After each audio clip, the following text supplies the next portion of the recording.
Please support me by like, subscribe, and sharing my casts. Follow my social media at Facebook, Instagram, Gab, Parler, BitChute, and YouTube. Or you can join my Patreon. You can also make a donation in PayPal. I am a listener-supported show, so any of the above is greatly appreciated. Help me grow and spread truth, since the mainstream media does not support truth. All links are listed on the description box. May God bless you and enjoy.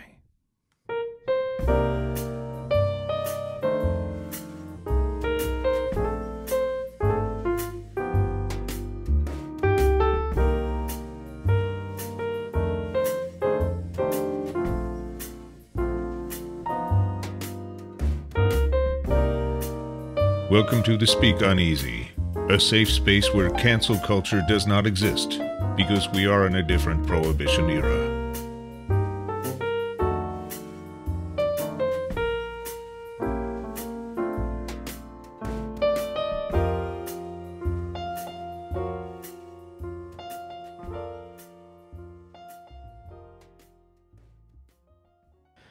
Hello and welcome to another episode of The Speak Uneasy, and I am your bartender. So let's go ahead and get into this random Bible verse that is chosen for tonight, and it is coming out of the book of AMOS, chapter 5, a lamentation for Israel, and seek the Lord and live. So we're going to go ahead and start with chapter 5, verse 1. Hear ye this word which I take up against you, even a lamentation, O house of Israel. The virgin of Israel is fallen, and she shall no more rise. She is forsaken upon her land, there is none to raise her up. For thus saith the Lord, the city that went out by 1,000 shall leave 100, and that which went forth by 100 shall leave 10 to the house of Israel. Seek the Lord and live. For thus saith the Lord unto the house of Israel, Seek ye me, and ye shall live. But seek not Bethel, nor enter into Gilgal, and pass not to Beer Sheba. For Gilgal shall surely go into captivity, and Bethel shall come to naught. Seek the Lord, and ye shall live. Lest he break out like fire in the house of Joseph, and devour it, and there be none to quench it in Bethel. Ye who turn judgment to wormwood, and leave off righteousness in the earth. Seek him that maketh the 7 stars and Orion, and turneth the shadow of death into the morning, and masketh the day dark with night, that calleth for the waters of the sea, and poureth them out upon the face of the earth. The Lord is his name. That strengthened the spoiled against the strong, so that the spoiled shall come against the fortress. They hate him that rebuketh in the gate, and they abhor him that speaketh uprightly. For as much therefore as you treading is upon the poor, and ye take from him burdens of wheat. Ye have built houses of hewn stone, but ye shall not dwell in them. Ye have planted pleasant vineyards, but ye shall not drink wine of them. For I know your manifold transgressions, and your mighty sins. They afflict the just, they take a bride, and they turn aside the poor in the gate from their right. Therefore the prudent shall keep silence in that time, for it is an evil time. Seek good and not evil, that ye may live, and so the Lord, the God of hosts, shall be with you. And ye have spoken, hate the evil and love the good, and establish judgment in the gate. It may be that the Lord God has hosts will be gracious unto the remnant of Joseph. Once again, that was from the book of Amos, chapter 5, a lamentation from Israel. A lamentation for Israel, and seek the Lord and live. Chapter 5, verse 1 through verse 15. Now, I don't really have to get into detail with what I just read. That was pretty self-explanatory in relation to what's going on right now, because evil is definitely showing itself very obviously. So you can go ahead and apply how that works out in your life, or what's going on in your life, or what's even going on around the world. Now, since I'm back home, I'm able to make the cocktail of the night. And tonight we're making a Scofflaw. Because this is the Speak Uneasy, this is going to be a Prohibition era drink. So, as far as the ingredients goes for the drink, it's going to be about 1.5 ounces to 2 ounces of rye whiskey, about 1 ounce of dry vermouth, about 3/4 ounces of grenadine, and about 3/4 ounces of lemon juice. So I've got my glass pre-chilled. I've already put all the ingredients in the shaker. Now, let's get this ready to shake.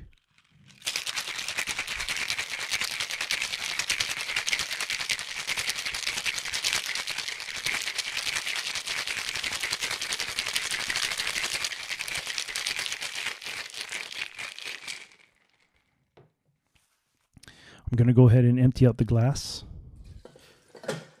No need to put ice for this drink. And we're going to go ahead and just pour.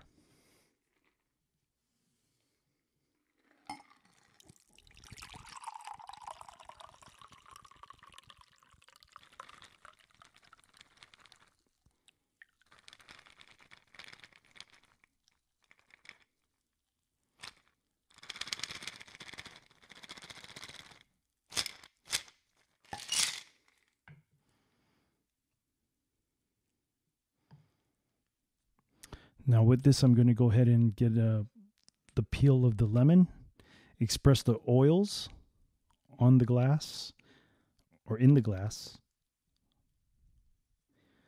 I'm going to go ahead and express those oils. And I'm going to rub the peel around the rim of the glass. Throw in the peel for garnish. Give it a sip.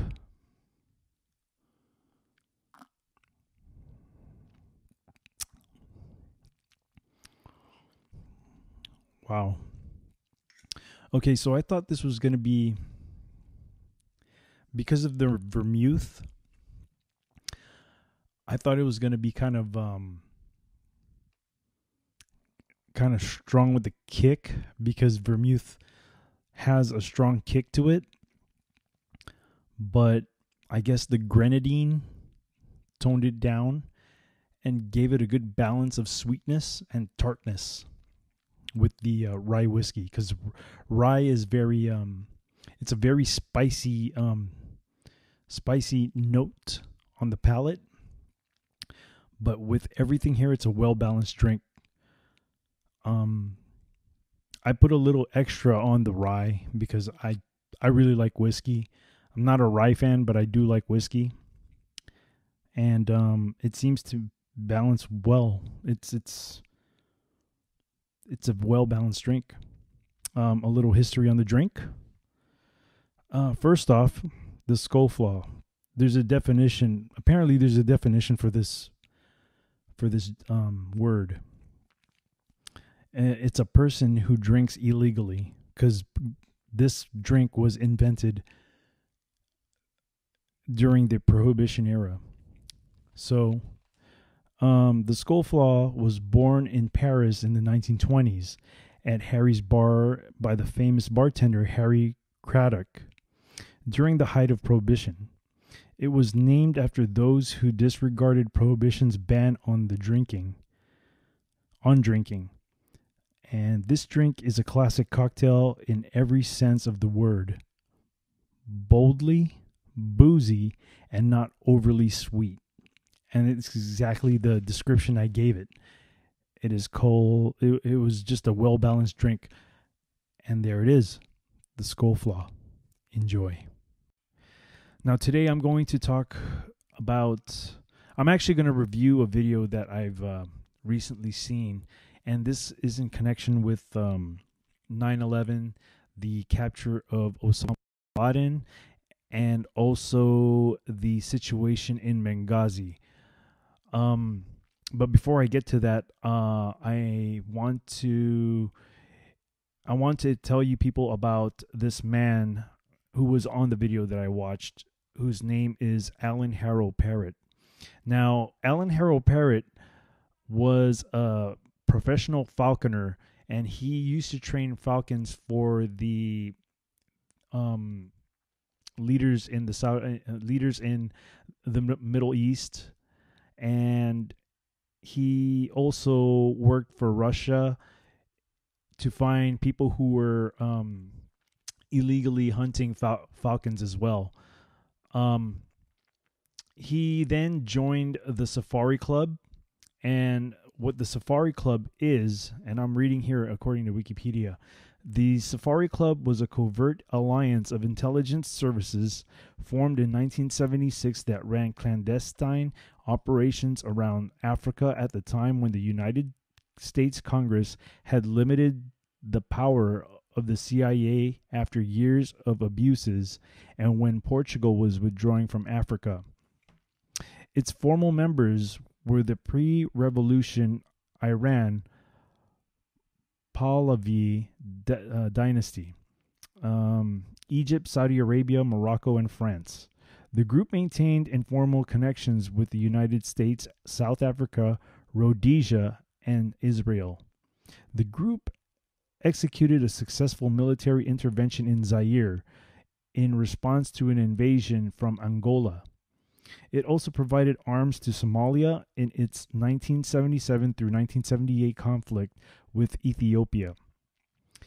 It organized secret diplomacy relating to anti-communism in Africa and has been credited with initiating the process resulting in the 1979 Egypt-Israel peace treaty. So he worked for the Safari Club, which was kind of like a branch of the CIA. So to get to this, Parrott worked on negotiations with Iran because apparently the killing of Osama bin Laden did not happen, according to this man. And he states that he has documents and videos and interviews with Iran in regards to this. So he was working with negotiations with Iran to transfer Osama bin Laden with coalition forces to have him put in a neutral zone. And they negotiated this for 3 years. And I believe this was back in 2010. I think. Don't quote me on that, but I think this was about 2010.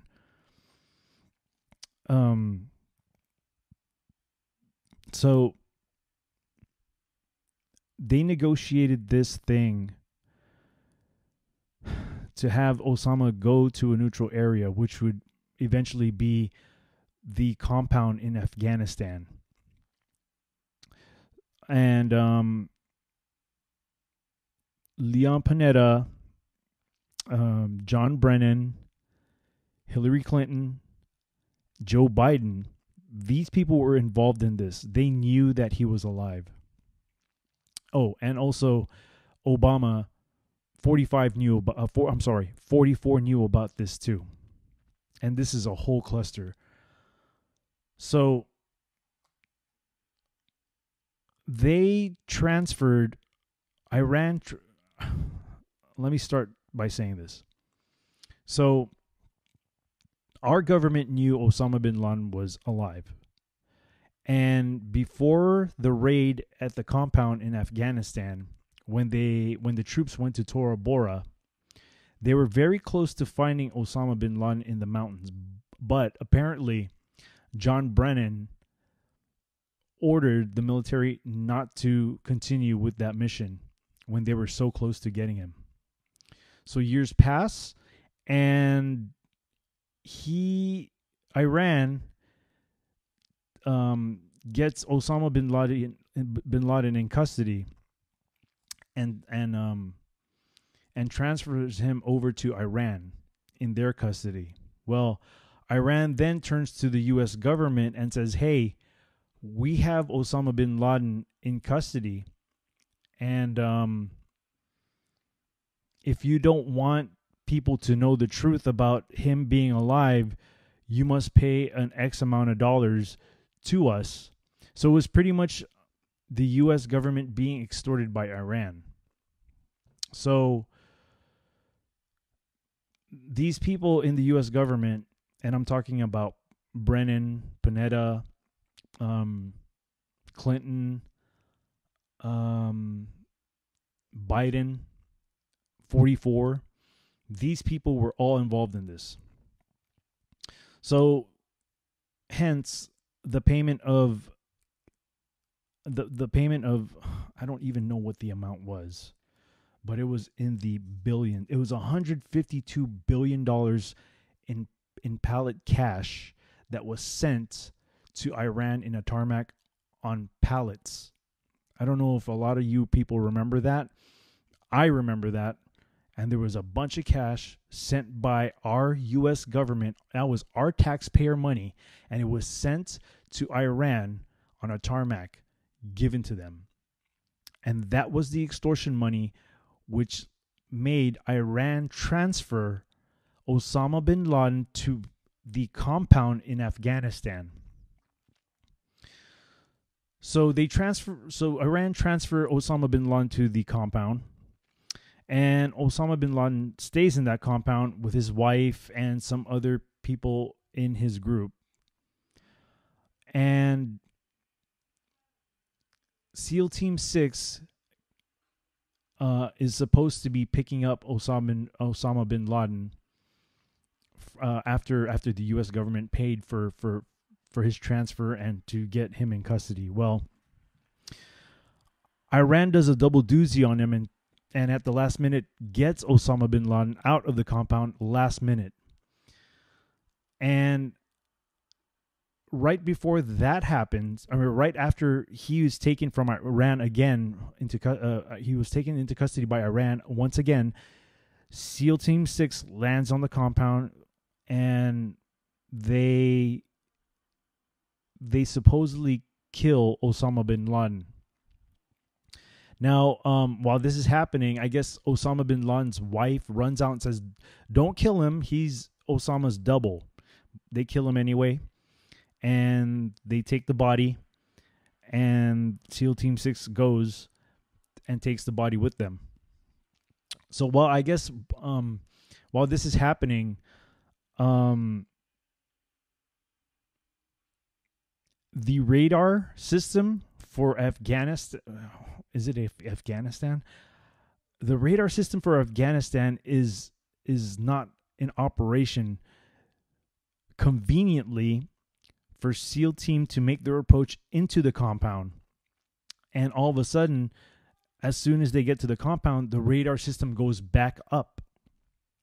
So this was already like a planned thing, as far as I can understand this. And SEAL Team 6 leaves the compound with the body.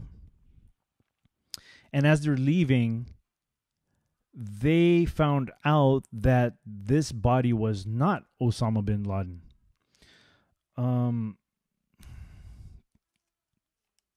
They find out that this was not Osama bin Laden, and this is such a difficult thing to explain because there's so many things going on in here.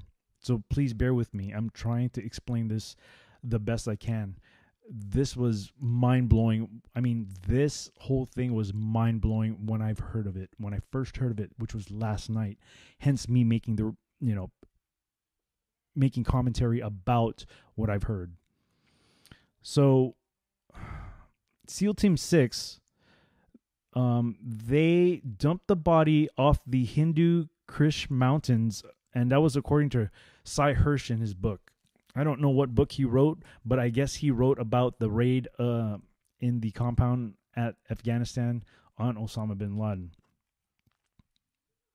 So, Brennan concocted a story.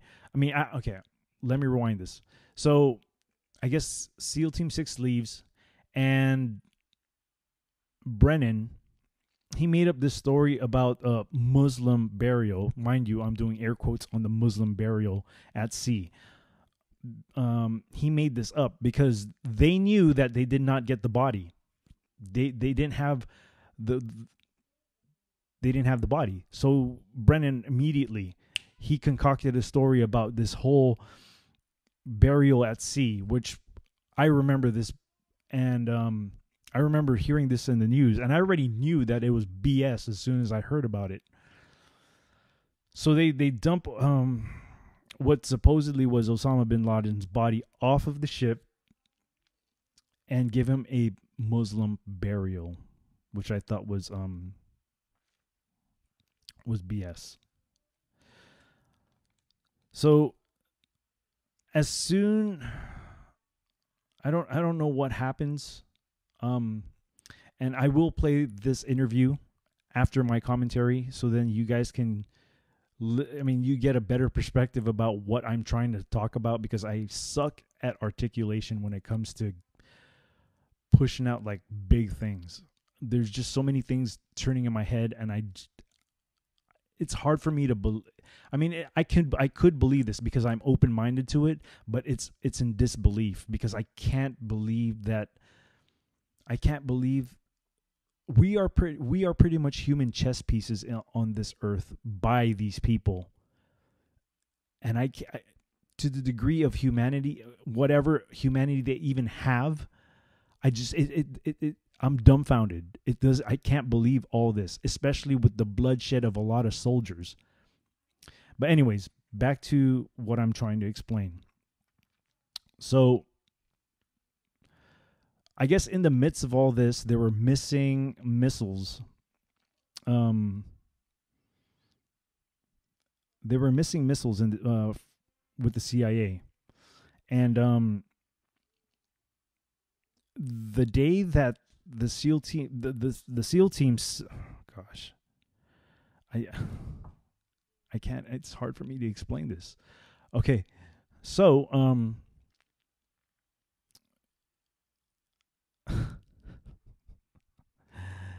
okay, let me take a deep breath here, because this information is just so mind-blowing, and people would not even believe this. But like I said, I will play the interview. It's about 20 minutes long, and you can determine for yourself whether it's true or not. And according to this guy Parrott, according to Alan Harold Parrott, he does have terabytes of documents and audio and video of all this happening. Anyways, there was a deal being made back then with arms being sent to terror groups in to Benghazi, because people in our government, Brennan, Clinton, Biden, 44, they wanted to take out Gaddafi. And in order for them to do that, it was almost like the arms race back in the 80s with the Iran-Contra.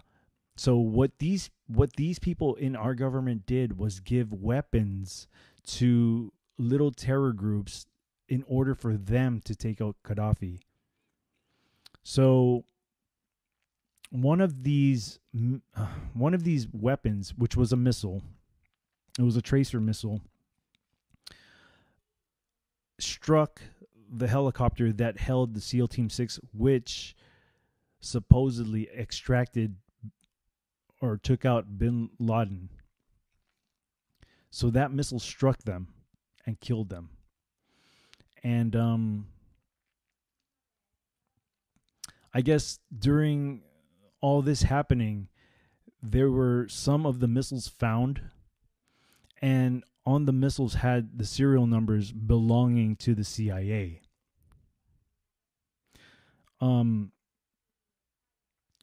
Via Qatar. These missiles were CIA missiles, and they were in Qatar, from Qatar. So the whole Benghazi incident was all to cover up everything about Osama bin Laden. It was a whole cover up. They tried so hard to cover. I mean, they were successful in covering up, not exposing that Osama bin Laden was still alive. But I guess one problem turned into another problem when Benghazi happened, the incident in Benghazi. So, I mean, I still can't believe this. I slept through. I saw this interview last night. I listened to it. I slept throughout the night. I woke up, walked my dog this morning, and I was trying to conjure up how I would explain this. But even till now, I still don't know how to explain this, because it is mind-blowing to me to see that people in our government, people that work in our government, and I'm not going to say that it's the U.S. government is evil.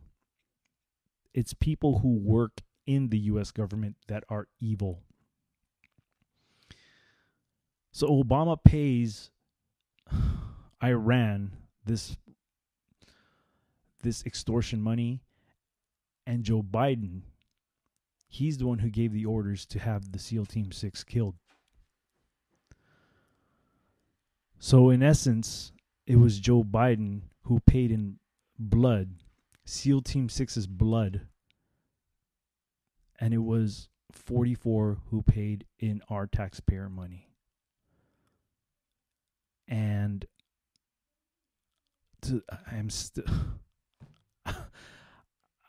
in such disbelief here, you know. I knew that there were things going on in our U.S. government, but to the extent of evilness and to it disgusts me, you know. We are all being used, you know, and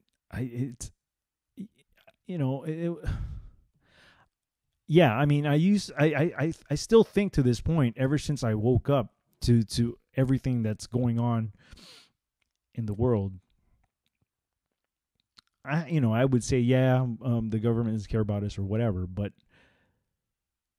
to sacrifice people in order for you to push a certain agenda or to get something done in order to cover things up is another level of evil that I never thought would exist. And my understanding with this too is with 9/11, I don't know how to say this, like, so and this was not in the interview that I will play. I think I heard this information about 9/11 from another YouTuber whose name is Red Pill 78. And if you've never checked his channel out, you got to check his channel out, because the whole layout of all this thing started from 9/11. And according to Red Pill 78, what he was saying, what I interpreted it as was these people in government during 9/11, which was Bush Jr.'s presidency. This whole thing of 9/11 with the Twin Towers and everything was all concocted to take away freedoms from us.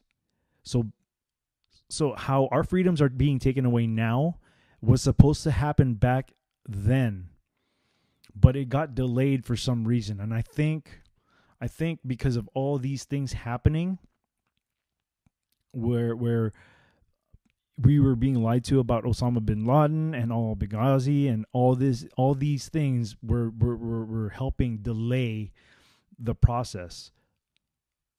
But they were able to make the first step with the Patriot Act, which takes away our freedom so we can gain more security. And, quite honest, I'd rather live a dangerous, free life than to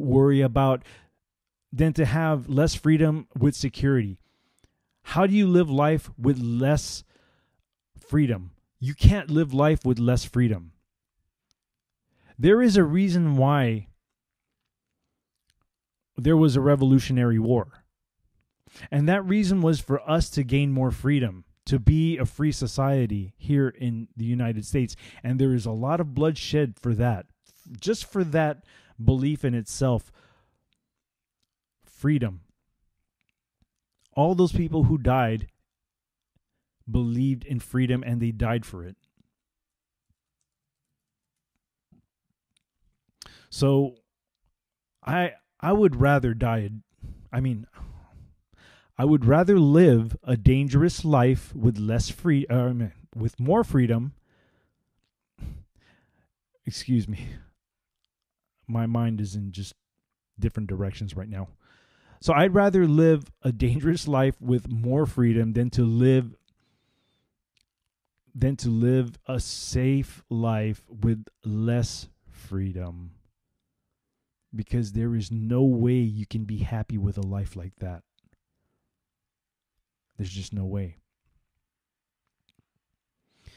This was all mind-boggling to me. I mean, I still can't even grasp. I can't grasp everything on this. I knew that these people were evil. I knew that they lied to us so many times. I knew all these things, but to the degree of having our own soldiers die for nothing, for their agenda, that really boils my blood. That really pisses me off. And these people need to be punished. There needs to be justice for these people. And I'm hoping that 45 does the right thing if this comes out, because I have a feeling this will be coming out soon. I do have a feeling that this is going to be out on the mainstream media very soon. I was so fortunate to hear it last night, so I can give you a heads up on it. Although my take on it sucks because I'm not very articulate with things that are in my head. It's all a mush. It's all in shambles in my head. Like, it just goes from one thing to another, and it doesn't stay and then comprehend, and I'm not able to speak it out articulately. I'm not a college student, so I don't have a degree. I have a high school diploma, which I barely got. Okay, I went to trade school, and I've taken a few college courses. So that's where I'm at with my education. So please excuse me. I don't intend on going to college anytime soon. I'm glad I didn't, because if I did, I would have been brainwashed into thinking all these things were true. I don't believe that you need a college degree to be successful in your life. Yeah, it may be able to get you more pay in certain things, but to be quite honest, I have my own mind and I think for my own self. I'm not brainwashed into thinking one way or another. I am a free thinker. And a lot of that is because I was never one of those students. Even in high school, I skipped a lot of school. But now looking back, I'm so glad that I did. I wasn't a statistic of the public school system because I'm able to think for myself. And not only that, but I think this is what I think about college. College is a place that puts it puts you inside of a box, and it keeps you in there. And they push this thing where they make you believe that you need to be in this box in order for you to be successful in life. Well, I think the opposite. I think for myself. And quite honestly, I think I've been more educated about truth by myself as opposed to going to school and learning about all this BS that the powers that be control the information to be taught to students. So that's why I suck in articulation. So please understand, if you don't have a college degree, you can probably relate to me. But with those who have higher education, and I'm doing air quotes when I say higher education, good for you, man. I mean, that doesn't make you better than me. But anyways, let me go ahead and take a break. And after I come back from the break, I will play the interview for you people. And you can just figure this out on your own about, you can take what you will from this, whatever you think it is, whether you think is it worth something that I should dig more into, or is it just, oh, this is BS, this ain't true. That's for you to decide. And mind you, my show is not about you getting, it's not indoctrinating you to what I believe, okay? One of the reasons why I call this show The Speak Uneasy is because I'm talking about things that may offend people, okay? And I'm not trying to get you onto believing the same thing I believe. What I'm trying to make you people do is do your own research. I'm laying out information as I get and just giving it to you and not swaying it one way or another. It is your due diligence and it is your responsibility to find what the truth may be. That is the purpose of this show. That is the reason why I've made this podcast. I am not trying to get rich. I want to do this full time eventually. But I do want to make sure that I'm giving you guys what I think is the truth. What I believe to be the truth is. So I told you guys that I would be playing this interview, and before I go ahead and play the interview, I just want to go ahead and thank you guys for listening to me. And I apologize that if I'm not getting things across the way that it's clear to you, I'm still learning how to do this. So just bear with me, because as time goes on, I'm pretty sure that I'll get better at this. And it's important that you guys give me feedback too, so I can learn how to improve my show. So like my videos, share my videos, subscribe on BitChute.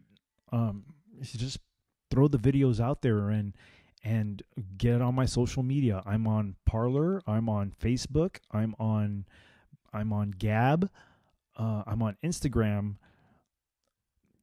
If any kind of comments, I don't care if it's good or bad, I don't, but it'll help me improve what I'm doing in order for me to get right to the point. So with that being said, I'm going to go ahead and start the interview, and here we go. So could you explain the context of how did this all start? Well, the gestation, the beginning was in the 70s during the Church Commission, when an alternate CIA was created called the Safari Club.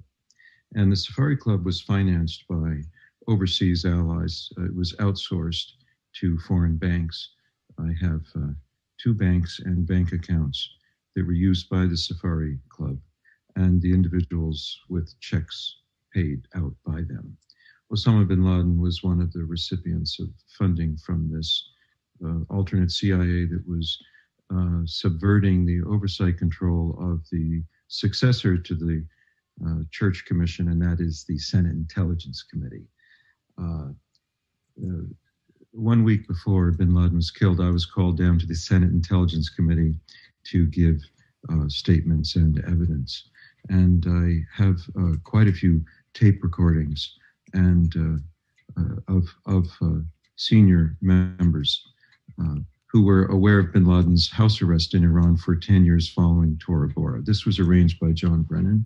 This is why Gary Bernson was not allowed to kill Osama bin Laden in Tora Bora when he was only a few hundred yards away, because the plans had been made and set in stone by John Brennan to extradite bin Laden from Tora Bora to Iran, where he remained under house arrest for 10 years with more than 100 al-Qaeda leaders and their families. So what you're saying is that there was no need for us to invade Afghanistan under the pretext of getting al-Qaeda if the U.S. government knew and was actually protecting his life in Iran. Is that correct?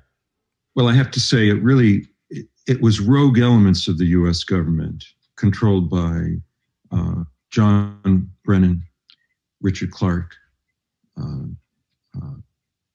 Vice President Biden, quite a few people. There's a long list of people. They started with good intentions. The Safari Club was begun to fight the expansion of the USSR, but it turned into a very distorted operation over the years.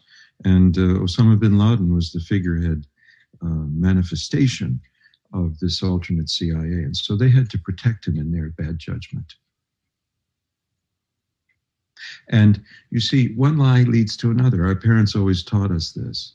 And so when my team, we planned a program to go in and get bin Laden in Iran. We were going to catch him when he was falconry hunting, because I spent 20 years living with Arab political leaders, training their falcons and going out in these camps, hunting with them. And then I noticed there were terrorists coming into these camps, and the Royal Falconry camps are al-Qaeda's boardroom. This is where these bad guys come. There are no passport or border controls. And so we were going to go in and get bin Laden, but unfortunately, within minutes of ascending to the office of the CIA director, Leon Panetta's first act in office was to cancel the RIGOR program, R-I-G-O-R, a covert CIA program to catch and kill Osama bin Laden in Iran. This was 6 months after Barack Obama was sworn in as president, and Leon Panetta threw a tantrum and canceled RIGOR. This was reported by Goldman and Apuzzo, and slightly mischaracterized in the press as targeting al-Qaeda leaders all over the world, but it was focused only on Iran and bin Laden.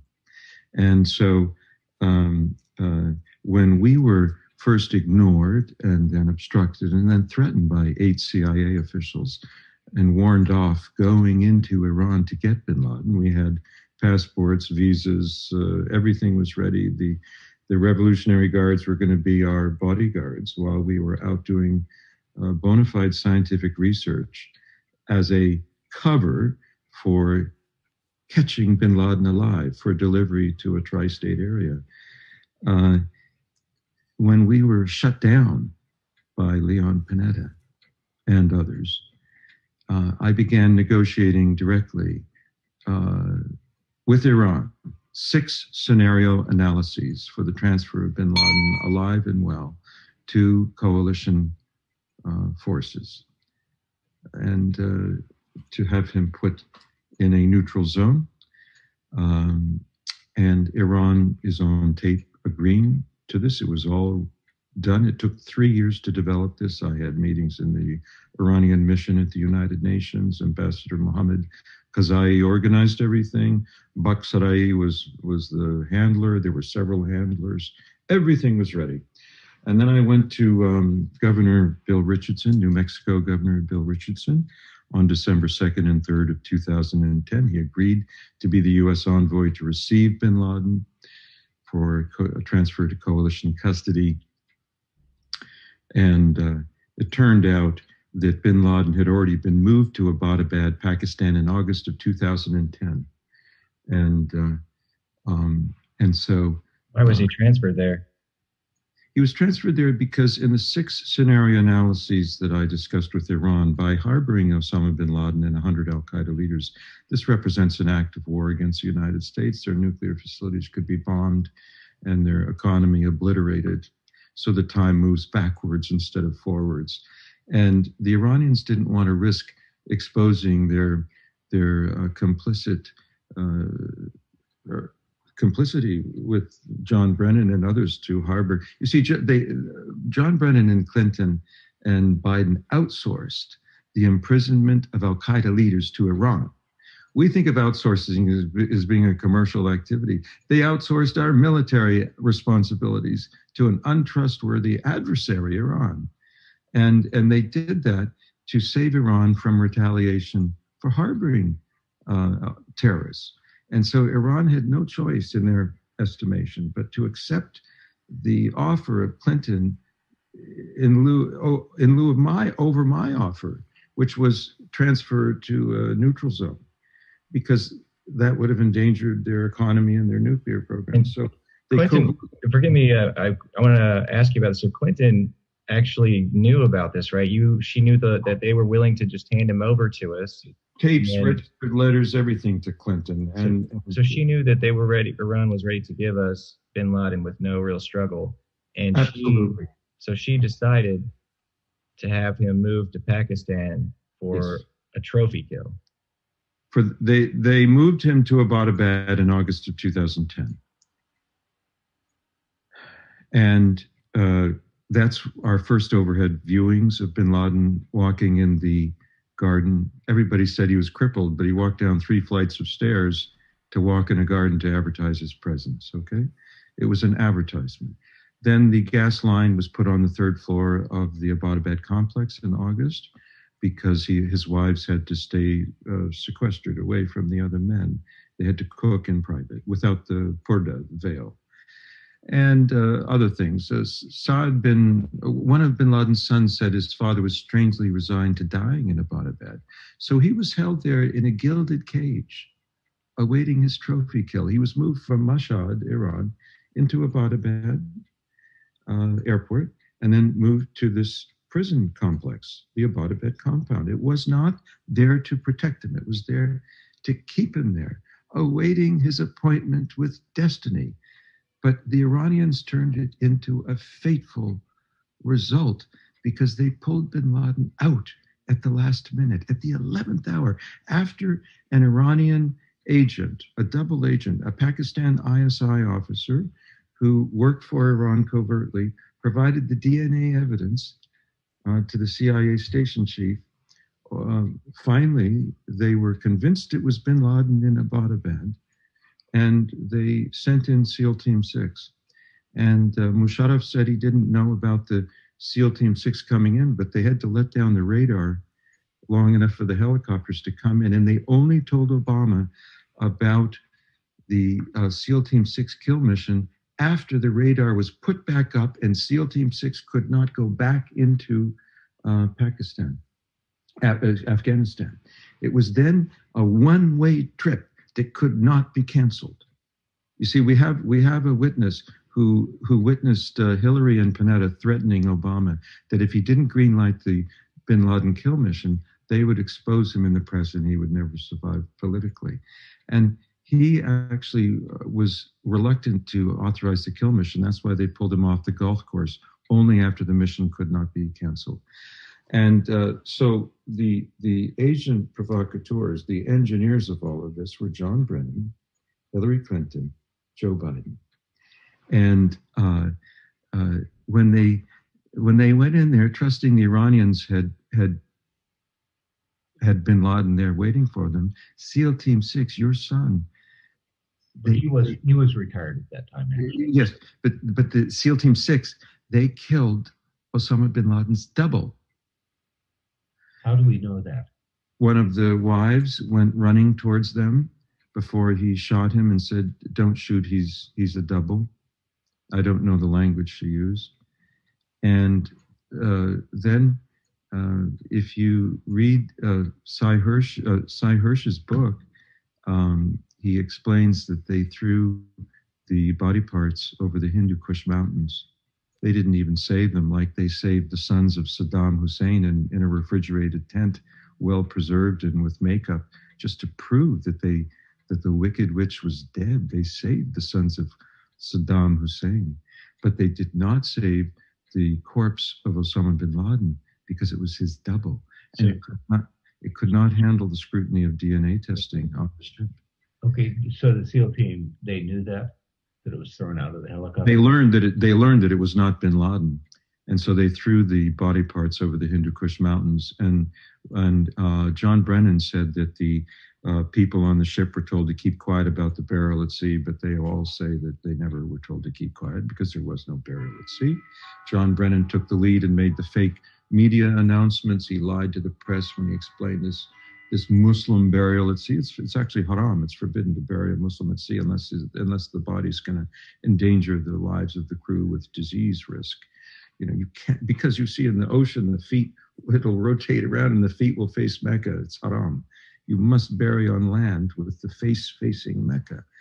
So Brennan, who's a Muslim, you'd think he'd know not to lie about something so obvious. He said it was a Muslim burial at sea. Nonsense. And so this big lie that you see, Biden, Hillary, and Clinton worked this agreement with Iran. They trusted Iran to move bin Laden to Pakistan. He did. He was there. But then they trusted Iran to keep him there. They moved him out back to Iran. And then the communication from Iran to Obama was, hey, we got your neck in a noose. Give us all this money. $152 billion. $2 billion on an airplane pallet was paid out for the secrets I wish to reveal now and to the president under the terms of misprision of treason. That is to say, this is a secret. These are secrets worth $152 billion paid by President Obama. And Vice President Biden paid with the blood of SEAL Team 6 when he had them killed. So it's blackmail and extortion then. Blackmail and extortion. Now, Iran commandeered. You have the documents to prove this. Yes. Now, Iran. Yes, sir. Well, I was going to ask you, if you have those documents, are you willing to personally deliver those to President Trump if he were to provide the transportation and the guarantee of safety for you to do that? Well, I'm not concerned about safety. There's always an invisible hand that protects us, and we're on the winning team. America's on the winning team. Not one sparrow falls to the ground outside of God's will. Yes. It would be my pleasure and my honor to bring this material to President Trump. There's a massive amount, terabytes, documents, video, audio. It needs to go to the president. I will do everything that I can to get this video in his hands. It's my only wish. Alan, I've got a question for you. So that means that SEAL Team 6 was shot down on purpose after the trophy kill to ensure that no dead man can tell no tales. You were correct. So that President Obama paid bribery of $152 million. Vice President Biden paid with the blood of SEAL Team 6. He spent their blood like currency. Well, I've got to share something with you. Actually, Charles does. Charles, tell him about the Army Ranger that you talked to that was in the city where they were shot down. Okay. When we lived in Hawaii, and for about a month afterwards, I was in shock. And my wife and I, we went walking on the beach. And in the back of my vehicle, I have a bumper sticker about Ty. And this gentleman came up to me, and he was an Army Ranger that had been injured and he was recuperating in Hawaii. And he said, "How do you know Chief Petty Officer Woods?" And I says, "Well, I'm his dad." And he says, "Well, I worked with your son."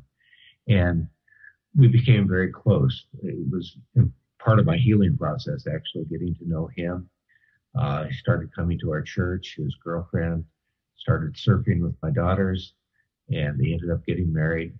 And one of the things that he told me, he says, "I was on the Ranger team that was in that village where SEAL Team 6 was killed." The story was by the Biden-Obama administration that there was this team that was under attack in this village. We're going to die if you don't get someone here really quick. And so they loaded SEAL Team 6 on this slow, vintage Huey helicopter the size of a school bus and slowly got them to the village. Now, they did not request help. They'd been in that village numerous times before. In fact, if someone came, it would actually endanger them. The story was not true. And then usually when a helicopter comes in, it goes zoom right down to the ground, opens up, all the troops go out in seconds, and then boom, the helicopter goes straight up. Well, this was a sitting target, okay, the size of a school bus. It hovered in the air over that village, just waiting to be shot down. And the people hot roped. I've never heard the word hot rope before. That means they each individually lowers down while it was a sitting target. And then apparently it was shot down by one of those weapons that Hillary Clinton illegally sent to Benghazi to give to a terrorist organization the U.S. government used to get rid of our ally who was fighting terrorism. That's Gaddafi. One of the And then that weapon ended up over in Afghanistan. They were Stinger missiles. Thousands upon thousands of them went missing. And Mark Turry was told that he had a small arms covert weapons program going. So that way none of that was ever given to someone, because they could shoot down jetliners just flying by if they wanted to. A child could do it, and a 12-year-old could do it. So these Stinger missiles went through Benghazi and then were given to the people who shot down SEAL Team 6. That was a setup. They were covering their tracks there. And then when they found the serial number on one of the missiles, it is traced back to the CIA from Qatar, from that weapons cache of Stinger missiles. That's why they had to then cover their tracks after people found out that the missiles were from Qatar, and then they could trace back where they came from Hillary through Benghazi. That's why Stevens was back there to recover those missiles and cover up the evidence. Well, that's at least what he was told.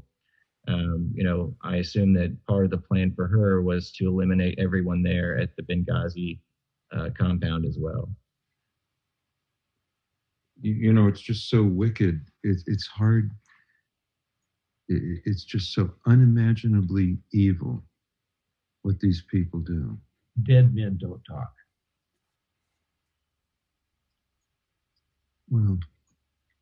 Well, Alan, we'll talk. We will talk.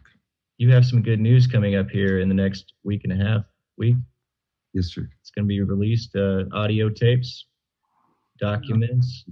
I believe so. Yes. Yeah. I'm looking forward to hearing about it and seeing everybody connect the dots, because it's pretty plain to see the people involved, and it's all connected to another crime spree and that's another story, though. Well, let's just remember that heavy price has been paid for the secrets we are uncovering. And there are millions of people who want to see the truth. And we're going to deliver. Well, America is a democracy, and for a democracy to work, the people that vote need to know what the truth is. And that is why we have 3 weeks for the people of the United States to get to know the truth. I hope that the media covers this, including the fake media, because the truth has to come out for our democracy to work properly so people can vote intelligently. Totally agree. I agree.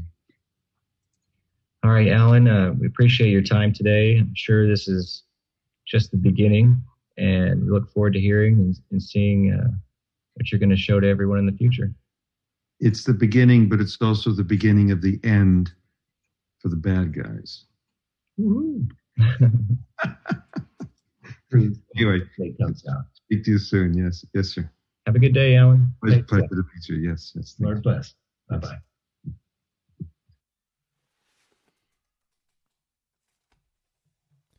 And there you have it, the interview. So the person who was interviewing Alan Harrow Parrott was Ty Wood's father, and there was another gentleman there that I don't know who he is, but there you have it. I mean, you can go ahead and you can conclude whatever you want to conclude there, but the motivation for Ty Woods' father is apparent. You know, he's trying to find the truth on why Benghazi happened, because his son was there. His son died there. So, I guess the other gentleman who was with Ty Woods' father met Alan Harrow Parrott. They became friends. Then I guess he introduced him to Ty Woods' father, and hence this all comes out. And hopefully this is going to be coming out real soon, even on the mainstream media. This is something you just can't hide. It's hard. It's very difficult to hide something like this. So this is what's going on, ladies and gentlemen. That was very, very mind-blowing information.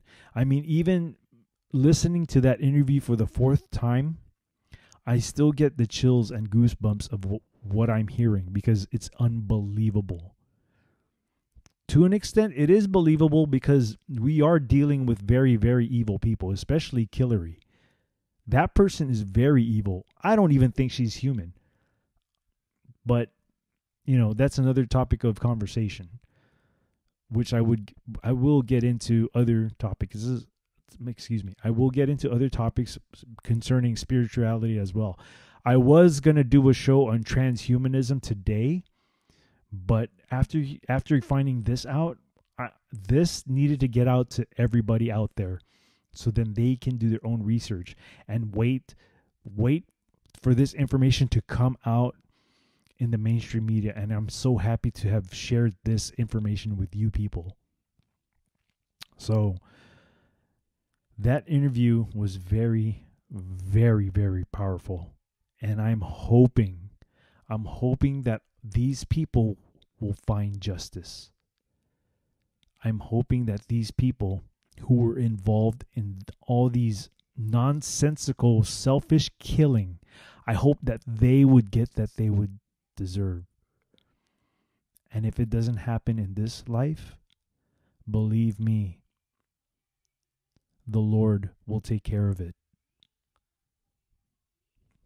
Anyways,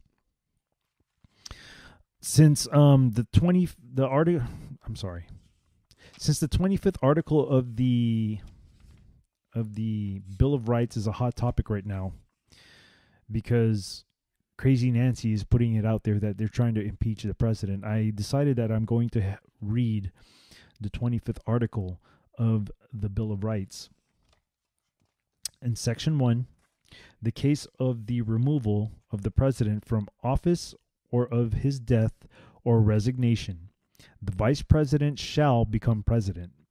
Section 2, whenever there is a vacancy in the office of the vice president, the president shall nominate a vice president who shall take the office upon confirmation by a majority vote of both houses of Congress. Section 3. Whenever the President transmits to the President pro tempore of the Senate and the Speaker of the House of Representatives his written declaration that he is unable to discharge the powers and duties of his office, and until he transmits to them a written declaration to the contrary, such powers and duties shall be discharged by the Vice President as acting President. Section 4. Whenever the Vice President and a majority of either the principal officers of the executive departments or of such other body as Congress may by law provide, transmit to the President pro tempore of the Senate and the Speaker of the House of Representatives their written declaration that the President is unable to discharge the powers and duties of his office, the Vice President shall immediately assume the powers and duties of the office as acting President.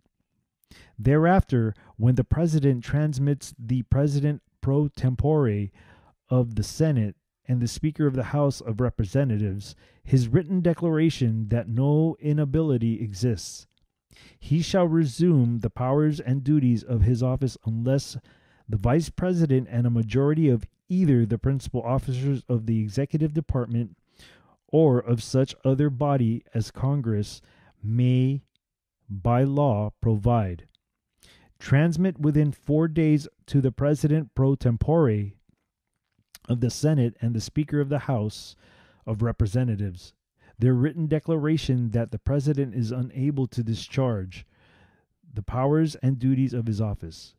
Thereupon, Congress shall decide the issue, assembling within 48 hours for that purpose, if not in session.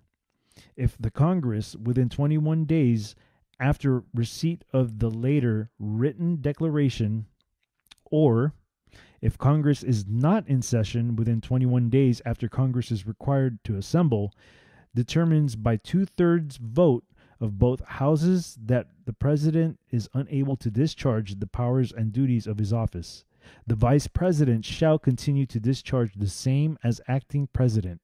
Otherwise, the President shall resume the powers and duties of his office. So this thing that Crazy Nancy's pushing, I don't think it's going to go through at all. She has lost it over this during this whole 4 years of her being in Congress. She has lost her mind. So has Crazy Joe. I honestly think this is an act.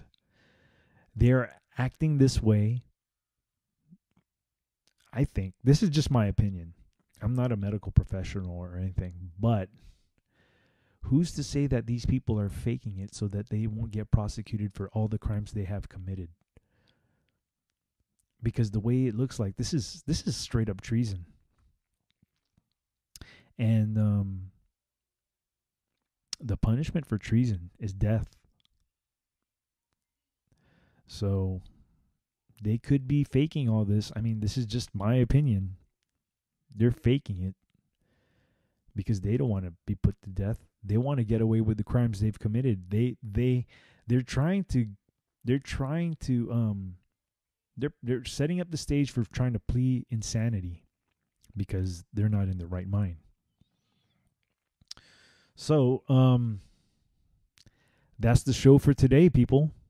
I don't know how you're going to take it. It is mind-blowing information. And I think this is going to be coming out soon in the mainstream media. There is no way that this can be hidden anymore, any longer. Nothing. No.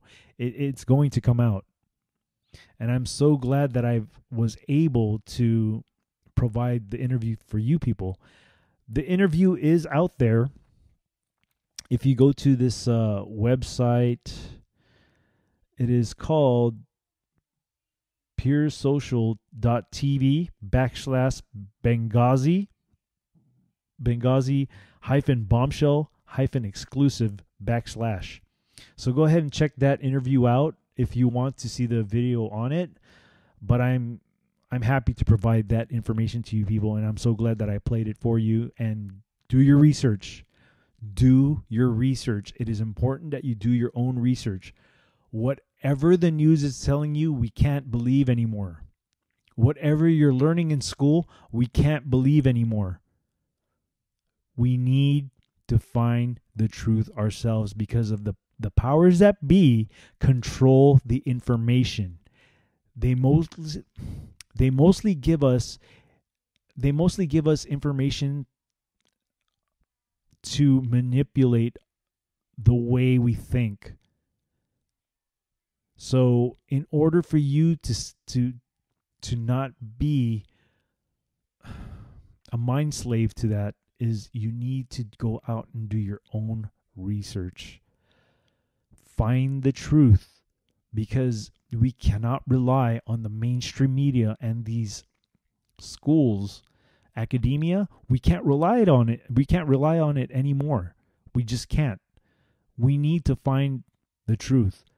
It is out there. The truth is out there. You just have to find it. And part of knowing what the truth is having a relationship with God. Yes, I'm going to bring it back to God, because God is the truth. And He wants you to know the truth.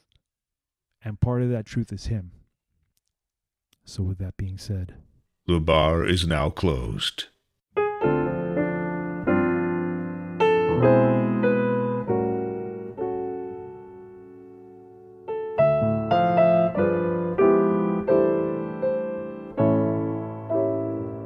I can't help but wonder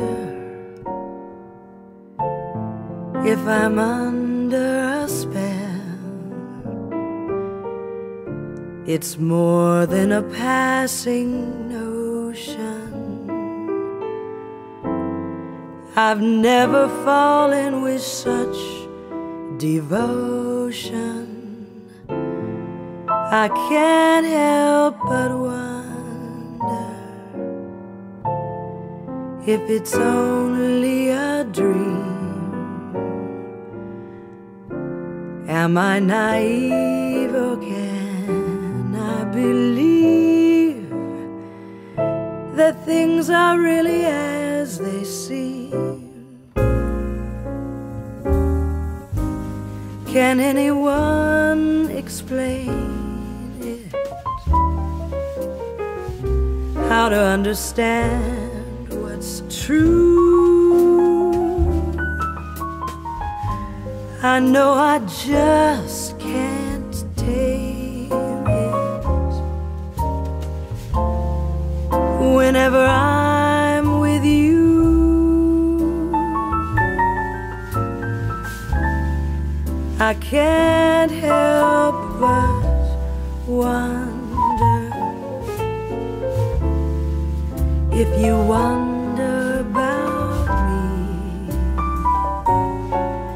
'Cause lately I can't help but wonder how wonderful this might be.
Can anyone explain it? How to understand what's true? I know I just can't take it. Whenever I'm with you, I can't help but wonder if you wonder about me. 'Cause lately I can't help but wonder how wonderful this might be. 'Cause lately I can't help but wonder